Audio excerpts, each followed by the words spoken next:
On our farm, this year we're growing predominantly cereals. The last 3 years we've grown hay as a sort of a mitigation to try and alleviate the dry springs that we've been experiencing lately. We thought, well, if we grow hay, it can cut off, and then if we get a dry finish, the yield doesn't drop away. So we've gone to using hay. So we've got about 400 hectares of hay, which is this year's a mix of vetch and oats. We've got about just over 1,000 hectares of wheat, which we're sowing at present, and we've got about 800 hectares of barley, which is both a mixture of malting and feed varieties of barley. So we sort of try and keep a mix to keep the rotations right.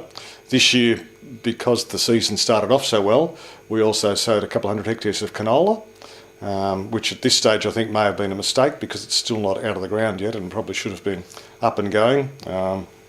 This year as well we've got a lot of locusts which have been eating our pasture and our emerging crops, so it's a bit of a problem as to know whether we should be sowing or whether we should be stopped, or whether we should be trying to control the locusts or whether we should be waiting until spring when they're really going to be bad. So it's a bit of a conundrum about what should we be doing this year and how we should manage those situations. I mean, it's all part of climate change really, in that it's a lovely balmy day today really. I mean, it's probably going to be 19 or 20 degrees and it's getting towards the end of May, and it's just not typical seasons really. And I mean, I'm sowing wheat crops into heliotrope, which is a summer weed which is still flowering, and melons which are still flowering, which I would have said 15 years ago the end of March was about the cut-off time for them, and they don't grow anymore because it's too cold, whereas now it's, they're still flowering and still annoying us, I guess. So it certainly shows that the seasons are changing, I think.